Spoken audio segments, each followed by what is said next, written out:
just going to say that the thing about these targets that are being hit in all the buildings is that, as you know, very often there are military sites and other sites interspersed in residential areas. The area in Mansour, which in fact we used to live in Baghdad, where they were targeting a restaurant that was believed to be affiliated with the regime, is actually on a main street in a main residential area. Now, it would be impossible not to hit civilian casualties in places like that because it is a very dense city, as you know, and it's really packed with people. It's a huge city. They're very close together, and it was, up until now, a thriving, busy city, and places like that restaurant are just jam-packed next to houses, next to shops. Everything is intermingled. Securing the bridge for other troops. Jane, it must seem quite strange to you just to watch, as you saw the tank fire there, to watch this all play out in a city you lived in for a long time.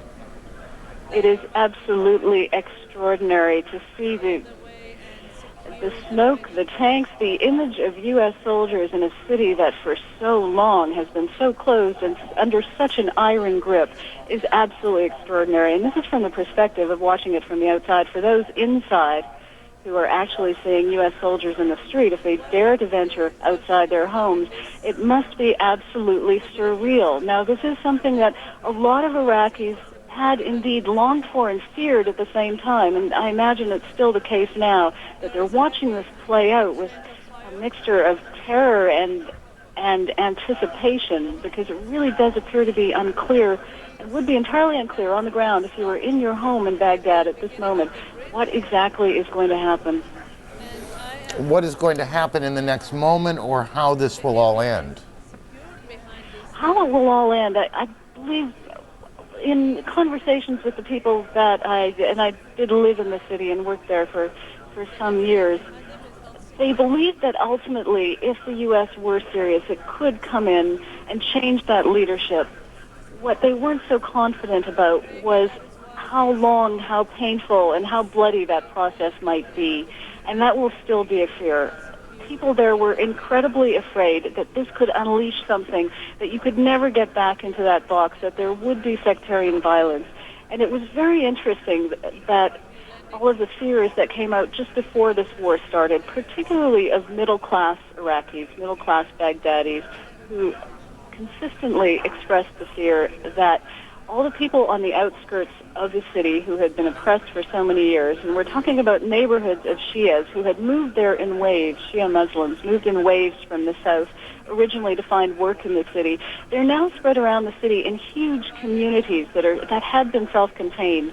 Saddam City, for instance, which had up to 1 million Shias in it, was always thought to be so potentially subversive that it was almost always under virtual military control. There are a lot of fears in the center of Baghdad that if things are unleashed, that if there is a period where there is a power vacuum in Baghdad, that the walls could break open, if you will, that all of these people come flooding into the city, seeking revenge for the years of oppression, seeking revenge for being poor for all of these years. I mean, that's not the view of everyone, but it was a significant fear on the part of a lot of the population in Baghdad. And right now, with the electricity cut off, with not much contact, and apparently people are being prevented from going from their homes. Apparently you need to get a pass to leave your home. This is to prevent a flood of people leaving. So it is very difficult to go outside the house, which would absolutely add to the terror of not knowing what was going on down the block or down the street.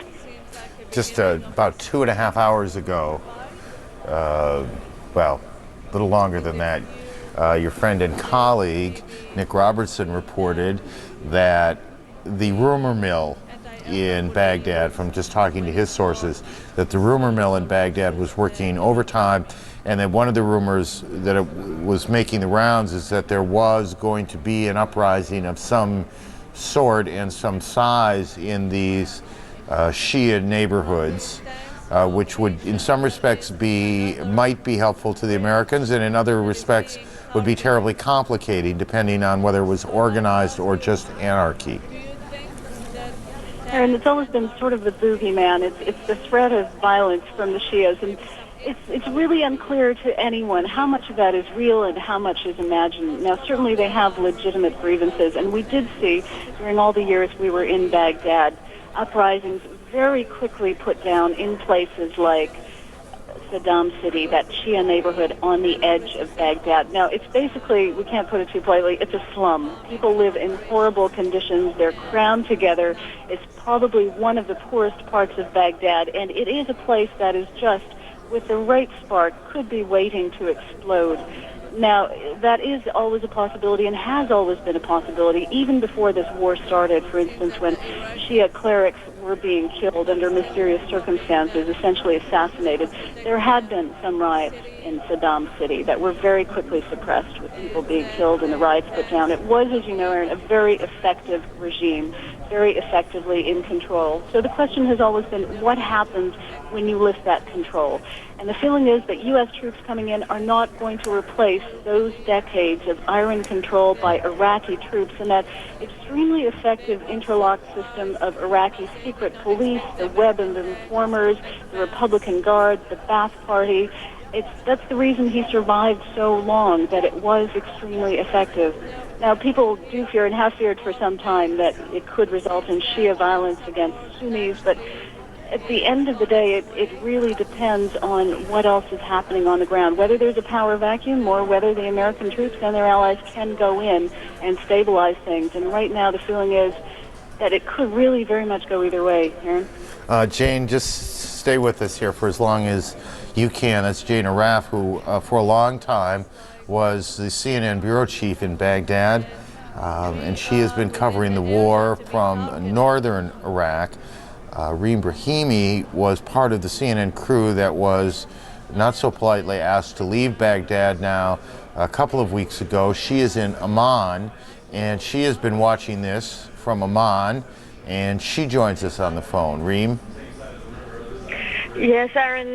Well, you can see those tanks on the bridge heading clearly from the west side of the river, which is where most of the government buildings are, to the eastern side of that river, clearly trying to make its way to gather a little more ground, as it were, in Baghdad. Now, we saw earlier on pictures of the Ministry of Planning on fire. It used to be the offices of the Deputy Prime Minister Tariq Aziz and Vice President Taha Yassin Ramadan. This new picture again showing a bridge. I understand the Al Jazeera building may have been hit. It's a house that hosts a lot of Arab media, but mainly, of course, at Al Jazeera. It's in fact a production company that owns the house and let's say hosts the Al Jazeera reporters and crew there. Apparently, one journalist was seriously injured and another one just slightly injured, and we're hoping to bring you more details on that, Aaron, as soon as we get them. Aaron? Okay, Reem, just stay with us here.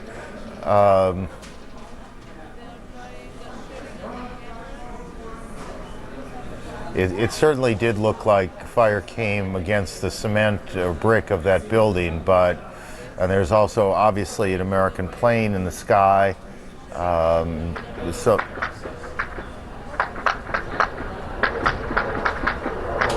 نعم، قد اطمأن منذ دقائق أن الجميع نزل على الأرض، لم يعد أحد على السطح.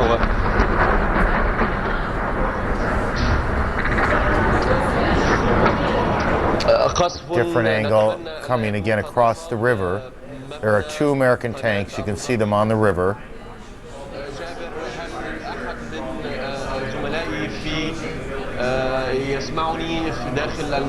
And there was a very large explosion just a moment ago.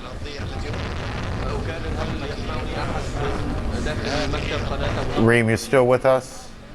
Yes, I'm here. Okay. I'm watching.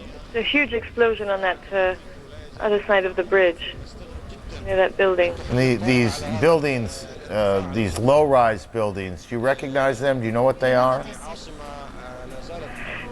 Seen from this angle, I would need to have the... If I could have the camera pulled out, it would be nice. But okay. I would need to have a bigger view. It looks like from that direction there has to be something that links them to those government buildings. The one we saw earlier on, Aaron, the Ministry of Planning, is an interesting building because it was hit in the first 3 days of the bombing, and it was totally on fire. In fact, you could see that fire rage all day at one point. And they had blocked the road so that people couldn't actually pass by it and see it from too close, but you could see it from the other side of the river. And so it's interesting that it's been again bombed, because one would wonder what there could still be in there. When this all began for us, when we saw these pictures come up on Abu Dhabi TV, the report was that there was fire of some sort coming from that building or that area, presumably that building. It's an area that's not far also where the new offices of the Deputy Prime Minister and the Vice President offices are. So it's an area with there's a concentration, if you will, Aaron, of government buildings. And when that building was bombed, the blow from the explosion there also affected the sort of commercial area in the neighborhood. So as you drove past that area, you could see all the shop windows blown out. As Abu Dhabi TV, the correspondents have described it, this has been an area of many snipers in these high-rise buildings firing down on the Americans. There's these 2 American tanks on the bridge. It is, as you can see, the turret there turning, going up, down, and around. Yeah. An American fighter jet in the sky, pretty much owning the sky. We saw a couple of hours ago, hour and a half ago, an A-10, a very kind of clunky but tough airplane working the sky without any particular fear.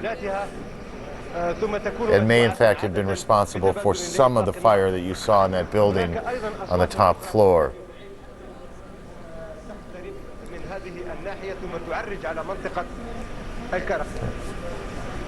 But the tanks are still seem to be not moving forward, or moving very, very slowly. They're just holding their position. Reem, stay with us now. I want to switch phone lines, which takes just a second, and bring Jane Araf back in. States, because it will illustrate that there is a desire now to take more territory inside Baghdad. Perhaps a desire to try and prevent the Minister of Information from holding another one of those news conferences on the eastern banks of the Tigris at the Palestine Hotel, where Chris Yumpelt and various other correspondents in Baghdad are holed up. Now, what you're looking at here is about a mile to the east of the Mansour district, where we believe Saddam Hussein and other senior members of the Iraqi leadership were targeted by the United States B-1s earlier on, by those bunker-busting bombs a little bit earlier on. So this is all about a mile to the west, to the east rather, of the Mansour district. You can see there on the map the Mansour go about half an inch to the right, and that's where we're looking at all this action. We've been debating in the last several days at what point can one say the battle for Baghdad is underway. I think that we can probably say pretty definitively now that the battle for Baghdad is underway. A little bit earlier on, you saw a building aflame and ablaze in these pictures that we're getting from Abu Dhabi television. Our team here, producer Zoran Kusevats and correspondent Greg Palcott, tell me that that is the Ministry of Planning building. It was apparently fired on by Bradleys, US Bradleys, using 25mm chain guns, and those chain guns are able to fire incendiary devices into buildings, which could then create the fires that we're seeing in the Ministry of Planning. Now, that ministry, again, is right in the heart of that area on the western banks of the Tigris River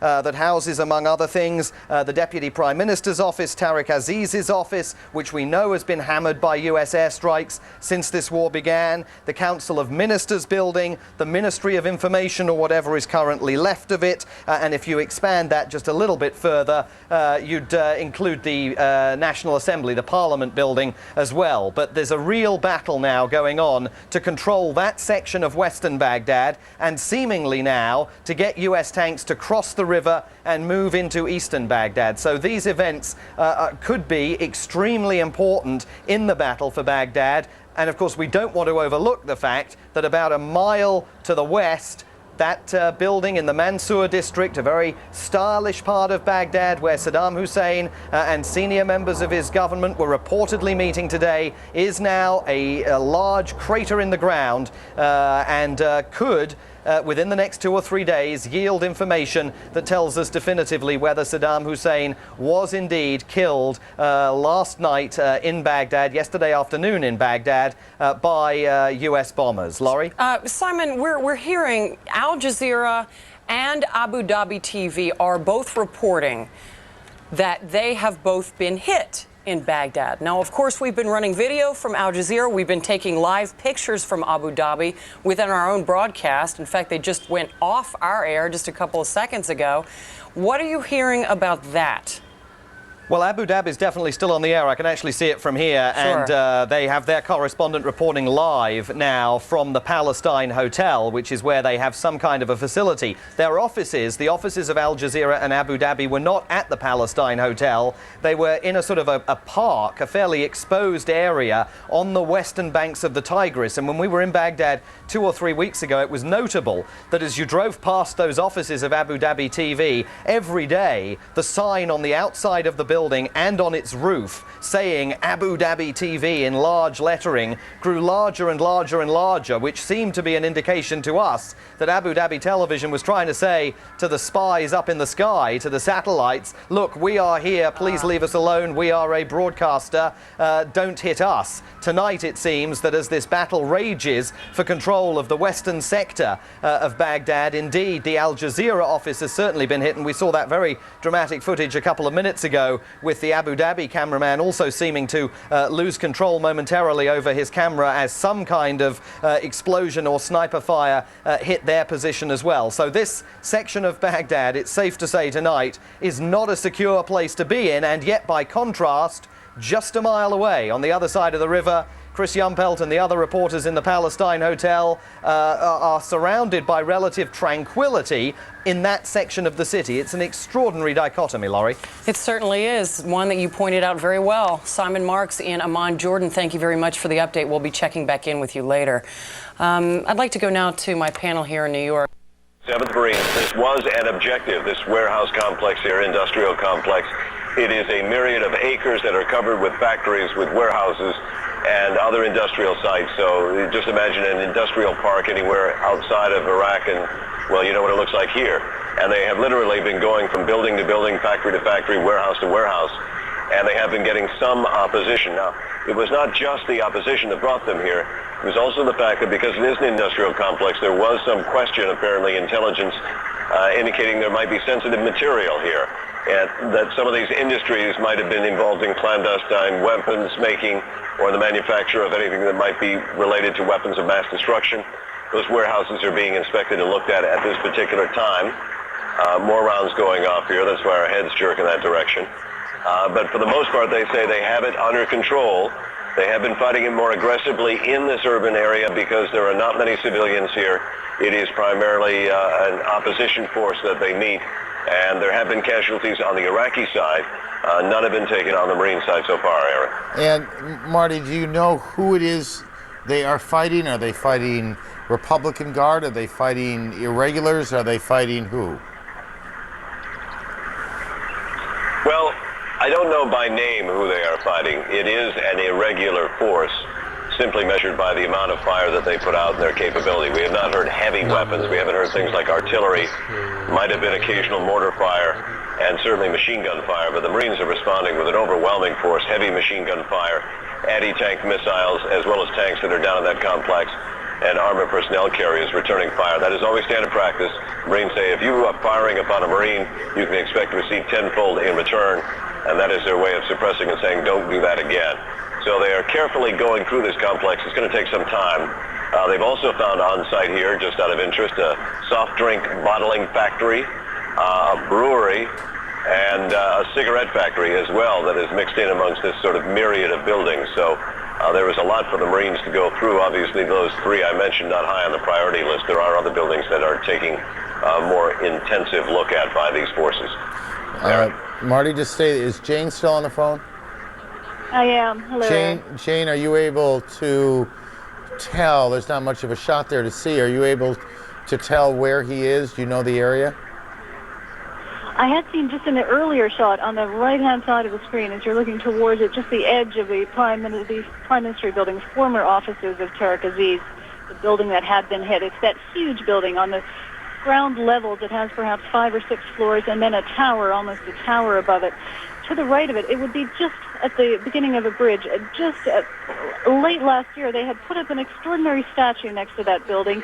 It was Saddam Hussein with his hand raised in the air with a gun, firing a rifle into the air. And it was one of many such statues that had gone up, a symbol of Iraqi defiance, a symbol of President Saddam Hussein's defiance as these threats of war gathered. That appears to be where that is. Looking off into the distance, we're looking into the city. It's hard to tell from this shot, Aaron, but it was quite clear just a moment ago that on the edge of that was the shot of the Prime Ministry building. Jane, you weren't able to tell what that complex of warehouses was that Martin Savage was reporting from, where the Marines are, this industrial complex with the cigarette factory and who knows what else, this huge industrial park, for lack of a better word, in the southeast part, southwest.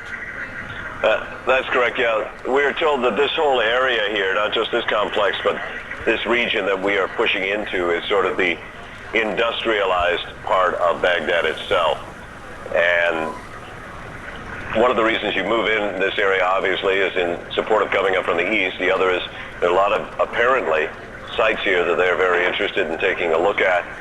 We understand that there are other Marines working on other objectives today. I'm not quite clear I can report on those just yet, but there have been other significant gains that have been made today beyond just going into this complex. Was there, among the Marines you're traveling with, when it was clear that they had entered Baghdad proper, they're pretty busy guys right now, was there any reaction to that? No, I'm not sure if they know officially. This has been one of those goals that you've been driving to get to for so long, you ever wonder if you're going to get there. There was no sort of rousing cheer, no sort of marking of the moment of crossing into Baghdad. I wasn't aware of it until I looked on the map and was meeting with the colonel. So I don't think the Marines are fully aware that they are inside of Baghdad. They've always been told they're getting close. Maybe the news will sink in a little bit later. I don't think it's really that significant to them until they start seeing something they recognize as a city. Right now, what they're looking at is just one big industrialized area, Aaron. Every soldier in the country, every Marine in the country, every American, and I suspect every British soldier too, and British Marine, has been told the road home goes through Baghdad. That's how you get home from this thing. And you would think just the fact that you have made it that far would mean something. Well, it's a long way for the Marines. As you know, this is the farthest the Marines have ever gone away from shore in any sort of conflict. So that just getting here alone, logistically, mechanically, and militarily, is a tremendous achievement on the part of the Marines, aside from whatever successes they may have achieved on the battlefield.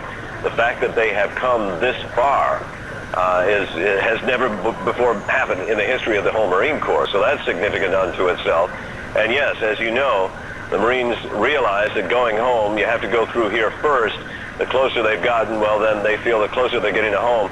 No one is saying it is over yet, but you do hear casual conversations about things like, well, I wonder how we're going to get all the vehicles back, and I guess we have to drive all the way back to Kuwait before they can actually go home. So their minds still focused on the fight, beginning to dream a little bit about home. Marty, explain for our viewers that in how, in a sense, the Marines are set up differently from the Army. It is about they've traveled about 350 miles, and that's a long way for the Marines to set up supply lines. They're not set up that way? No, well, they're set up with supply lines, but a little bit differently. A Marine unit, say an expeditionary force, which might be about 2,200 individuals, the Marines always like to have everything they need with them In other words, that they don't set up a situation where they pull forward and then say, oh, we should have had some bridges, or oh, we should have had more aviation assets, or we should have had this.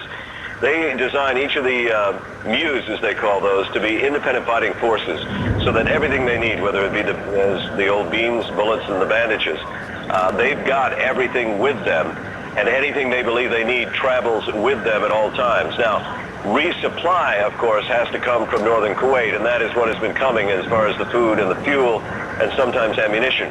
But as far as being able to sustain themselves in the field, they travel at all times with at least enough to fight for 15 to 30 days at a time.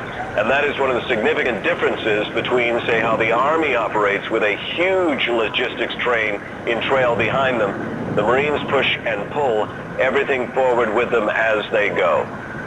And one of the things about this operation for both the Marines and the Army that has made it complicated is that it is a long supply line. Just, Marty, so you're aware, and you'll know the term, we've got a big little up, and in the big screen we can see an American jet over Baghdad.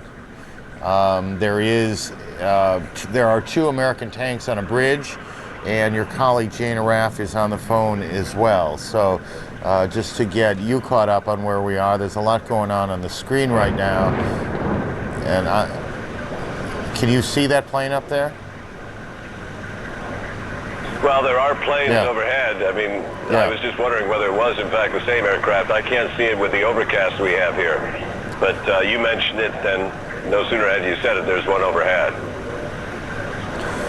We talked, all of us, Marty, you did, and all of us talked last week about what urban warfare might be like once the Americans got there. Now the Marines are there, the Army's been there, and we are watching on our screen at least one form of urban combat. These 2 American tanks on the bridge, a planning ministry on fire. Jane, what are we looking at there? Can you, if you can still... Aaron, I'm afraid I'm probably seeing a slightly different picture than you are. Okay. What I am seeing is that square with the mosque behind it, very close to the Palestine Meridian Hotel. Okay, which is where the that is also what we're seeing, Jane. That's also what we're looking at. Okay, this is a lot of smoke in the sky. Obviously, it's a small mosque that was renamed after one of the revolutions. It's a lovely jewel-like mosque, and just in the foreground, what we're seeing is something that sort of defined Saddam Hussein's improvements of Baghdad, his unification after the war, and continuing. It's a series of pillars, and each one of them actually has his initials carved into it, a feature of his architecture, actually. He likes to put his stamp on things. There had been a statue of him. We were actually at the inauguration of that statue. There were sheep slaughtered, Ba'ath Party officials. It was quite an amazing occasion, obviously a very different picture now. And this appears to be taken from the Palestine Meridian Hotel, where journalists had relocated to after they fled the Rashid Hotel, which appears to be more of a target. Aaron? Jane was the bureau chief in Baghdad for a good long while and was expelled, but is now in the northern part of the country and has been reporting from there on the Kurdish forces and their efforts. Her colleague in Baghdad, Reem Brahimi, also expelled from the country, is watching all of this unfold from her perch in Amman, Jordan. And Reem is on the phone. Aaron, you can see in front there the mosque that's right across from the Palestine Hotel, which is where all the journalists stay. And there's a place there that was actually the statue of Saddam Hussein was unveiled recently. There are fountains there. Typically on a summer evening, children would go and play, and families will go and camp out and picnic on the grass there. That area is there are much less government buildings, but there are also quite a few buildings belonging to the secret services or various intelligence corps in that area. Cautious, however, because the one thing that would destroy U.S. and coalition credibility at this hour would be if Saddam Hussein pops up on TV somewhere, which is always a possibility. But look at that hole. It's there. and it's just across the river, interestingly enough, from the palace where all the activity took place yesterday, and where the U.S. troops made their incursion. Interestingly enough, this is why when the information minister, Mohammed Saeed al-Sahaf, spoke to reporters, you could literally see the fire burning in the palace behind him across the river while he was denying the presence of U.S. troops in his country. This is, just stay with me, Reem. Stay with us. This is, excuse me, this is tape now of what occurred about 45 minutes or so ago. That we believe is, Reem, correct, that's the planning ministry. She's not seen, okay, got it. The planning ministry building, and it was hit several times and rocked. And then over the next 35 minutes or so, fire breaks out on the top floor and on a lower floor, a floor 3 floors down from the top. There was some shooting coming back at the Americans from this building, but it certainly may well have been targeted anyway. It is a government building.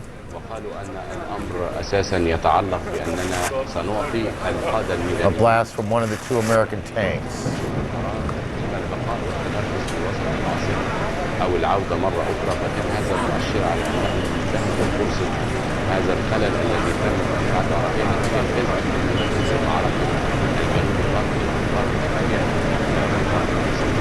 And again, these pictures are taped. At this moment, that building is burning.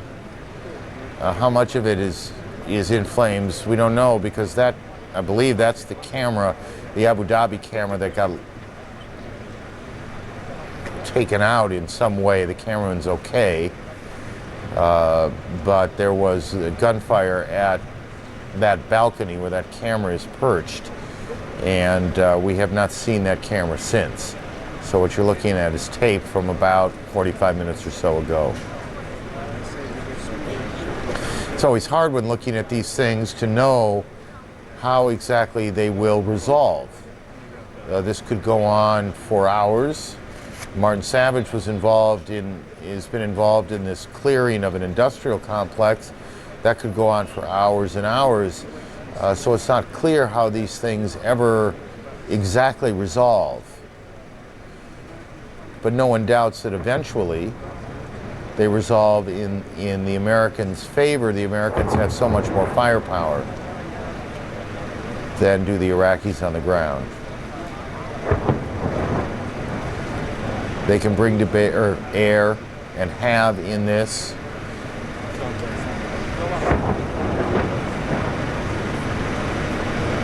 They can bring in these heavy tanks and the Bradleys, and there are, from the reporting we've heard just earlier, you're down to, on the Iraqi side, just a few dozen tanks that haven't been destroyed.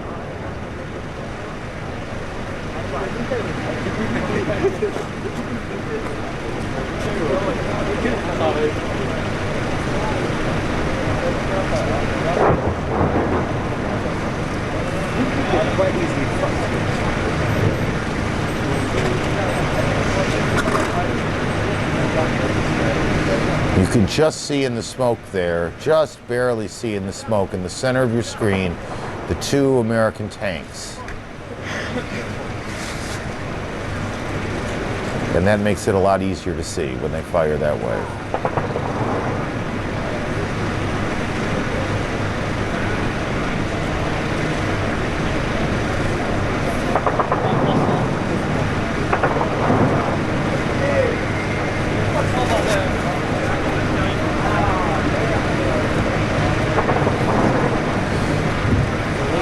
Reem, I know you are not, Reem, looking at exactly what we're...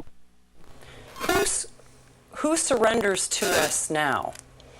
What happens next? And who's left? Well, if we got the main guys in the bunker, if we got Saddam, his sons, and the Dirty Dozen and more, what's left? Laurie, who surrendered to us in Afghanistan? And all of a sudden there becomes a void there. And in the void, we have to fill in this void, or this vacuum has to be filled in with leadership. And we start bringing in, we have to make certain that the skirmishes up north with the 173rd Airborne and fighting for Model and everything else, all those things are, were brought into play here. The fighting out in the west with the 75th Infantry as they're coming forth, the 82nd, 101st, we have to get all our people together. And then we already have appointed someone who is going to be, kind of the minister of reconstruction and rebuilding bridges and telecommunications and all the things that are necessary. And that's what happens next. And then we start bringing people to the table that have a respected constituency, as Mansour is pointing out, and they start establishing why they should be at the table. They haven't been at the table. So you have the leaders of the Kurds, you have the leaders of the Shiite Muslims, you have the leaders of the Sunni Muslims, all these different people, and there are other minorities there within Iraq that haven't been to the table for a number of years. And that's what happens now. We have to put the leadership vacuum has to be filled. And the military vacuum, we did a great job with. If we didn't get him tonight, then what? Well, if we didn't get him tonight... We'll get him at some point? No, we didn't get, and we didn't know about getting Hitler.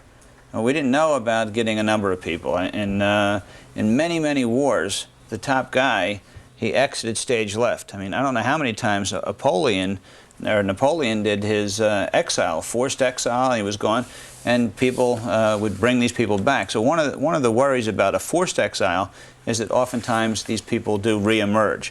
So I think they wouldn't have this much information going out.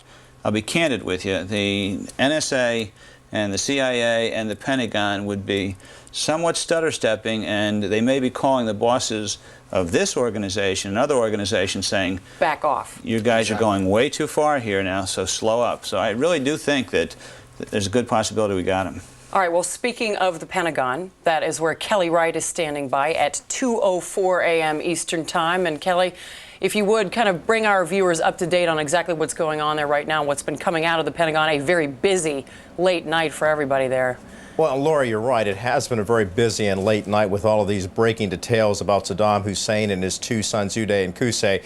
I must tell you that the Pentagon officials here tell Fox News that they were acting, or at least the coalition airstrike was acting upon credible ground evidence and intelligence reports that Saddam Hussein and his two sons actually were involved in some sort of high-level meeting with the Iraqi regime at that particular restaurant or house there at the Al Mansour district. And as a result of that, the airstrike was called in. We're looking at video of that now. The intelligence report happened early in the afternoon at 3 p.m. Baghdad time. About an hour after receiving that report, a B-1 strike was called in following the intelligence report. 4 2,000-pound bunker buster bombs were dropped on the target. That's about 8,000 pounds of munitions.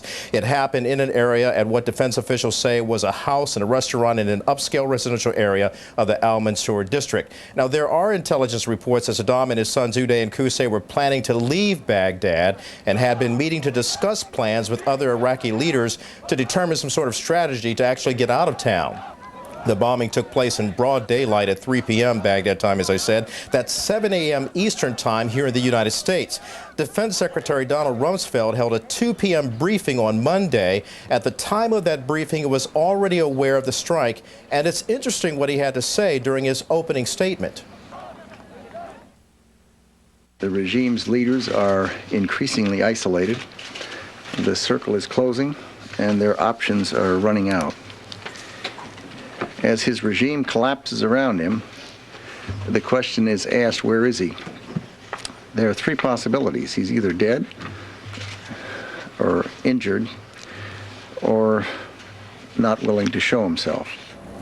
Pentagon sources say the area has a huge crater where the bombs hit. Defense officials also say that they will not completely know if Saddam and his sons were killed in this strike until they can sift through the rubble to determine if Saddam and his sons were actually there. And as we look at live video now, if we can go to the live video of what's happening in Baghdad, there is a lot of events taking place, unfolding even as we speak in Baghdad. 2 U.S. Abrams tanks advanced onto a bridge in central Baghdad on Tuesday, in full view of Iraqi defenders. And we also understand that, according to defense officials here, this is going on because there's a lot of noise going on in the theater. There is an overarching principle, according to these defense officials here at the Pentagon, to target military targets while avoiding civilian casualties at all costs. And that's why we're seeing the continued ground and air strikes going on right there in the heart of Baghdad as the coalition continues to move in to take down the Iraqi regime. Lori? All right. Kelly Wright at the Pentagon, thanks very much for the update. We're going to be talking to you a little later. And Brian, let's go back to you in Washington. You know, it really is extraordinary how every night we say the story is changing every 5 minutes. And It dips out a lot.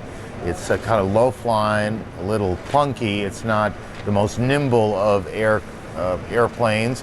It flies low, it's very durable, and it is providing what military people would call close air support. It gets close, and it's got these 23-millimeter cannons, and it is a workhorse. Remember, just a week or so ago, Bob Franken, who was at an air base in Iraq, correspondent Bob Franken, talking about these A-10s going out after tanks. They are workhorses, but they are not sprinters out there. And so you need an environment that is very safe for them. They do have flares to deflect missiles fired at them, but they don't have much maneuverability up there, and they can be vulnerable. And the fact that they're operating in broad daylight under these conditions gives you some idea of how confident the Americans are that they totally own the sky now, that there's really very little, if any, or much of a threat. There's obviously some threat, but very little. There's obviously some threat because there are in the world today, and certainly in Iraq, hundreds and hundreds of shoulder-launched missiles that, in an unlucky moment for an American pilot in an A-10, could bring it down. But these are very sturdy planes, these A-10s. Chris Dickey is the Mideast bureau chief for Newsweek magazine, and we were going to talk to him actually a bit ago, and we've all been caught up in this moment, but he's with us now, and we'll bring him in now. Chris, we'll just keep an eye on what's unfolding here because there's no reason to believe it's going to resolve. The last time we talked to you, I believe it was a Saturday or a Sunday very early in the war, and your view was very pessimistic of how the Arab community would react to it all. Are you any less pessimistic now? Have you seen anything in the last 2 weeks that have changed your view? Well, no, not really. I think that there are a couple of important things to remember about what's happening right now. We may own the skies, and we may have tanks in Baghdad, and we may have a lot of desert under American control, but very little of the Iraqi population is under control. And as the U.S. moves to try and bring more and more populated areas under coalition supervision, control, policing, there's likely to be a lot of low-intensity conflict and a lot of civilians getting killed. The attack today on this supposed command meeting is in Mansour. It's sort of like hitting Chevy Chase or Bethesda. You're going to wipe out a lot of civilians in an operation like that, and already the civilian casualties have mounted tremendously over the last 3 or 4 days as the U.S. has been moving into Baghdad. All of that plays with Arab public opinion in an extremely negative way, because while Americans are looking at a story of victory, the rest of the world, especially the Arab and Muslim world, is looking at a story of victims. And that's still creating an enormous divide that we're going to be living with for a long time. So while Americans may take some considerable satisfaction in that many Americans may take some satisfaction in this attack that was designed to get Saddam Hussein and perhaps his sons and perhaps many of the leaders of the government and perhaps some intelligence officials, the rest of the world, particularly the Arab world, is going to say yes, but they dropped 4 2,000-pound bombs in a neighborhood. Well, exactly, especially if there's no proof that the Americans got the guys they were going after. I mean, you've seen the video of that crater. You know what it looks like. It's bigger than a swimming pool. And if Saddam was in there, he's probably just some sticky stuff at the bottom. it's going to be very hard to prove to the Iraqi people or to the Arab people that Saddam is really dead, even if he was in that building. And that's why the administration, that's why the Pentagon is being very tentative about this. The last thing they want to do at this stage is say, yeah, we got the guy, and then have him pop up on TV a day or 2 or 3 from now, a little bit the way Osama did over time, Osama bin Laden. And for different reasons, it's important to, there are different reasons why the Arab world at large would need to see results, if you will, and from the Iraqi people might react differently if they knew Saddam was dead or the regime was dead. The strategy, Chris, as you know, is predicated on the idea that the Iraqis will, once they are sure that the regime has fallen, will welcome the Americans in celebration. Well, yeah, but you know, welcome doesn't seem like an appropriate word anymore, does it? I mean, the war's almost 3 weeks old. The U.S. has moved all through Iraq into various parts of Iraq. It hasn't actually been welcomed anywhere it's been. It's being tolerated. The troops now, the British troops, are being tolerated in Basra. They're not being welcomed. The U.S. presence is being tolerated in Najaf. They're not being welcomed. So it's a question, you know, when they think the witch is dead, when they think Saddam is completely gone, are they going to erupt in jubilation? Maybe briefly, but this is a whole different proposition than anyone expected going into this war. It's a much less comfortable situation for the United States than was hoped for, certainly by a lot of people who advocated this measure. So, Chris, you think that this notion that of the last 2 weeks, really, that the administration and the Pentagon both have been saying that once they're sure that Saddam is dead, then they will celebrate. But right now, as a British commander put it last week, we're still someone on probation. Do you think that notion is oversold? Well, I think the idea of people pouring out of the streets and celebrating is oversold. I think there is going to be some of that. But there are a lot of things working here. First of all, it's just the reign of terror of Saddam that's existed really for about 35 years. You know, before you can talk about democracy for the Iraqi people, you're going to have to talk about deprogramming them. They've had this built into them, this reign of fear. So that's one thing. But there's another thing. It's just basic honor, dignity, pride that is under assault by a foreign invasion, especially an invasion by what are essentially Christian troops. That's not taken too kindly here. In terms of the rest of the Arab world, they look at what's going on in Iraq and they say, oh yeah, we've seen that before. That looks exactly like the Israeli occupation of Palestinian territory, or reoccupation that's taken place over the last year. So it's just not playing out very well politically. And the thing to keep in mind about this war constantly is that it's not just a military war. Our troops have done a great job. The battle plan is clearly a brilliant plan, very well adapted to American resources and very well adapted to crushing any kind of strong military resistance. One or two other things. Is the United States, are U.S. interests in worse shape 3 weeks later than they were on the 19th of March in the Arab world? Oh, I think so. I think so. And how does that manifest itself? A lot of change. Well, I think you're going to see a lot of changes. It's like a cataclysm for the Arab world. This is, even for American friends, this is a kind of a humiliating experience. I can't tell you how many people I've talked to who sort of said, well, you know, this is really humiliating and I'm really, really angry, but, well, what can we do? We'll have to go with it. We'll have to make the best of it one way or another. The idea in Washington, in some circles in Washington, is that's all you can hope for, because the Arabs are never going to like us anyway. They're always going to hate us anyway. They're always going to hate Israel anyway. But it doesn't create an environment that really is peaceful and stable. It creates an environment of tolerance, acquiescence, and anger. And eventually that erupts in unpredictable ways. The most obvious way, of course, is with terrorism, and terrorism against Americans almost anywhere in the world. But I wouldn't expect to see that for a little while now. There's going to be a little breathing space. If the U.S. can, I don't want to go on here too long, Aaron, but if the U.S. can really turn this around very quickly on the ground once Saddam is gone, if they can create a credible government, if they can build the confidence of the Iraqi people, then there is some hope. But I don't see a lot of indication that there has been enough thought and enough effort, and that there's enough staying power and enough ability in the United States to carry out that program. And just help me understand what turn it around quickly means. Are we talking 6 months, 3 months, or 2 years? Well, a lot has to do with the patience of the United States.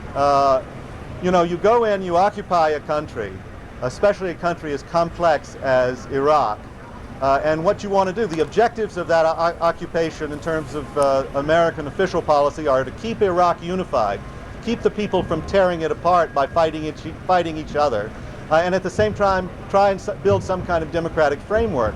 And the real risk for the United States is that instead of stabilizing the country, it will simply walk into the middle of all these intramural fights between Kurds, Shia, Sunni, within the Shia community, within the Sunni community, and that all of a sudden, just as the Israelis found they were in Lebanon in 1983, and the Americans too, we will become the enemy rather than the liberator, and we will be the enemy of any faction that we're not supporting. So how long to stay? Do we stay until it's stable, or do we do what we did in Lebanon and in other places? Finally decide, a pox on all their houses, let's walk away, good luck guys, we're not going to stay here and get blown up anymore.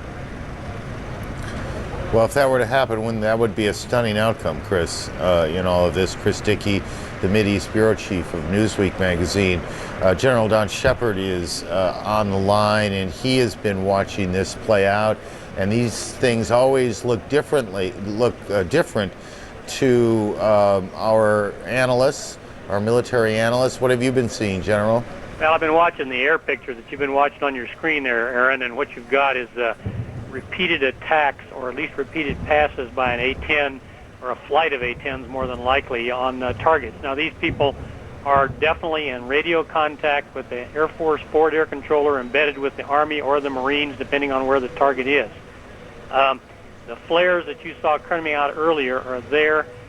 Sometimes they're precautionary. Sometimes they are what we call pickled off, or you press a button and they dispense because you see yourself being attacked by a shoulder-fired missile, or the forward air controller on the ground will tell you chaff, which means hit the chaff button, which dumps flares and chaff, because he sees a rocket being fired at you that you can't see yourself. Also, precautionary, you'll dump them on as you make your approach, and then on pull-off.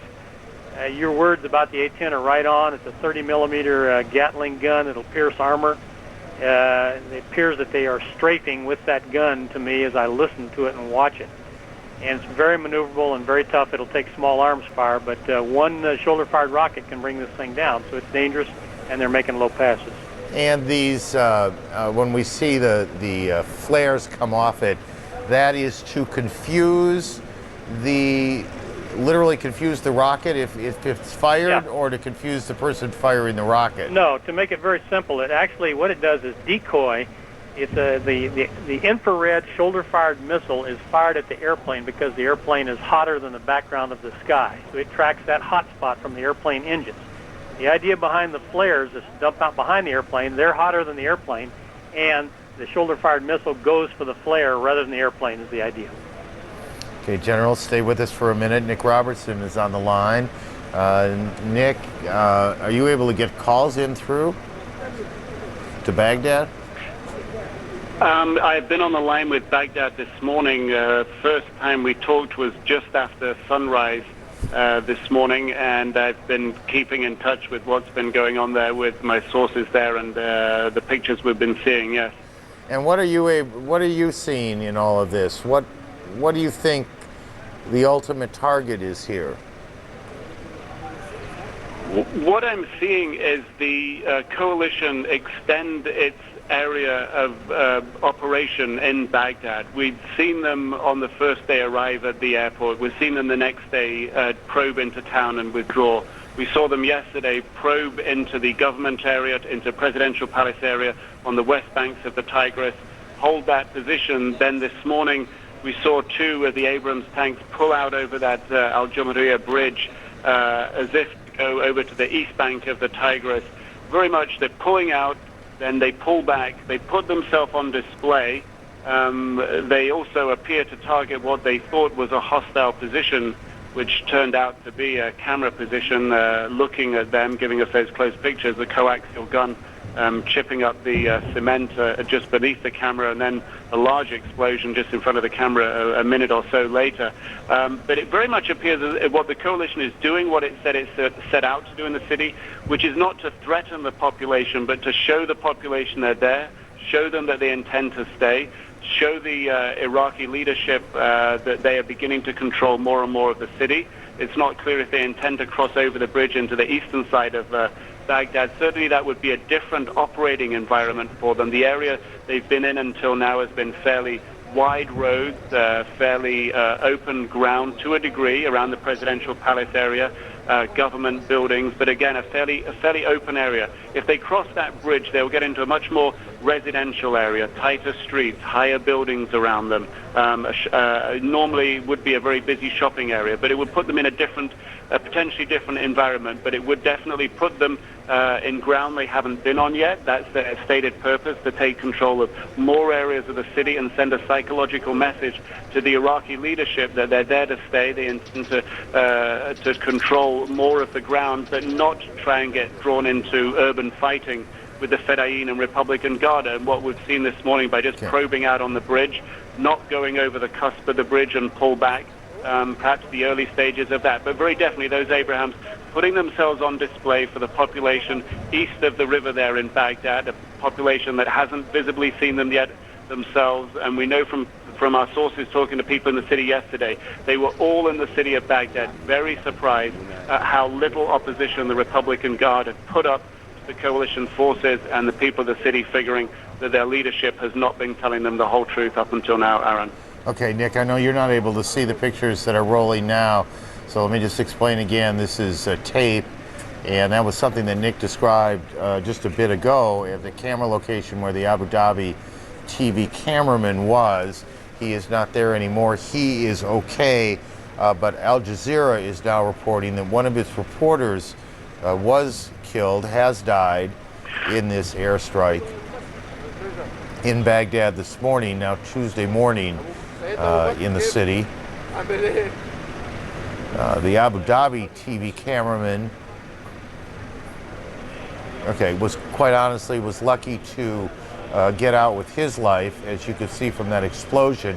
Here, this is a while back, we believe the Al Jazeera employee, correspondent, being taken out, and they were trying to get him medical attention, and you'll see that they put him in a station wagon or a four-wheel drive that has press markings on it. But Al Jazeera now reporting that one of its reporters has died. And Nick, briefly, if you will, I know you can't follow all these tape pictures, but briefly, the Al Jazeera building is where in proximity to what we've been watching? Well, Aaron, if you don't mind, if I just take a moment to say, I don't know which of the Al Jazeera correspondents have died, but over my time in Baghdad, I've become very close to some of them and know them very well. They're very good colleagues, and my heart goes out to them and their families at this time. This is obviously deeply disturbing to know one of one's friends and colleagues has died. Nick, their location was very close to the bridge, where their location, Aaron, was very close to the bridge where the two tanks were. It was closer than it was between the Abu Dhabi television's location and the bridge where the two tanks were, Aaron. Okay. The reporter's name, according to Al Jazeera, was Tariq Aboud, and he has died in this conflict. Another reporter, as that number grows. Indeed, this is a very costly war for journalists as well as the combatants as well, Aaron, indeed. Well, it is that. It's been a bad 3 or 4 days now for journalists, and obviously the closer journalists are allowed to come, the greater the risk, though not all of these deaths have come in combat or because of hostile exchanges. Michael Kelly last week died in an auto accident. David David Bloom died David Bloom of NBC died of what appear to be natural causes. But it is a high price that news organizations are paying, and Chris, this is Chris Dickey of Newsweek. We've got about 2 minutes here before we... They may have been trying to prevent the pictures coming.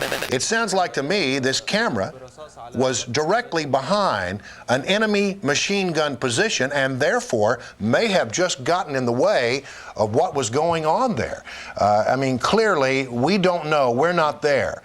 But it's hard for us to draw any other conclusion except that that camera was in harm's way and may have gotten caught in the crossfire. There the shells come up again. There you see another explosion. Then the camera falls over on its side.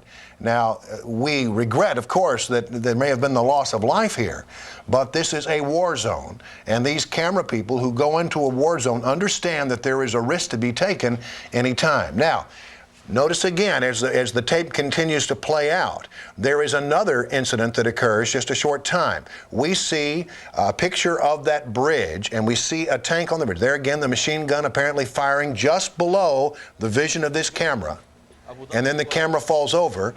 And then we see a picture of an aircraft coming in. In a moment, it shifts back to another scene. You see that bridge, you see that tank, you know there's a plane in the air, and then any moment now, there is a massive explosion. Watch it. Any second now, here it comes. A big explosion. There it is, the F-14 in the air, and now an explosion. Now, it would seem to me that U.S. forces on the ground, at least in the initial blush, were going after what appeared to be an enemy machine gun position. It is hard for us to draw a perfect conclusion, but before we draw any conclusion, let's point out the possibility that, in fact, this cameraman happened to be right behind an enemy position. And when you're behind an enemy position, unfortunately, you can get hurt.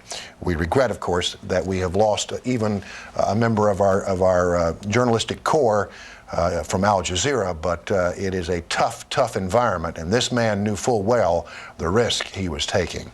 Let me throw it back up to Lori Dew for a moment, Lori, and let you carry it for a while. All right, that sounds great, Brian. Thank you very much, because as you were talking about that and showing the video, I have my panel here in New York that was watching it and would like to weigh in on it as well. Captain David Christian, what Brian was saying just a minute ago, you've got what could be, the camera behind what could be an enemy position, and yet it appeared to all of us that the camera was still rolling even after this attack, whatever it was. I know you're just seeing this for the first time or looking at it again for the first time, but what do you make of it? When I witnessed it the first time Brian aired it, I saw the explosions. I knew that they were bullets, and it's either bullets going in or bullets coming out. There were concussions that they were rocking. There it is again. And however, at the end of the whole scene, after the explosion, it seemed like they laid the camera down when the plane came by, and so after the F-14 went by, there was an explosion. But then the camera went back up. So what it shows to me that on both sides, cameramen are embedded. Mm-hmm. And the cameramen risk their lives. This cameraman evidently is still alive because here he is at the end of the scene. He's back up again after the big explosion, and he's showing the bridge scene again. Well, it might have been someone else. We just don't know yet. Well, that's true. But again, it is important to point out that this is a very dangerous environment. What I would like to maybe inquire with all of our panel, Bob, Brian, yourself, everybody, where are the M1 tanks that were coming from the west? As was established, we're bringing a couple M1 tanks from the west. We're going to bring in the east into the battle because there's two different wars there we're looking. The Tigris is separating two different wars. People are going to coffee shops on the one side. On the other side, the people are emerged in war and immersed in war, rather.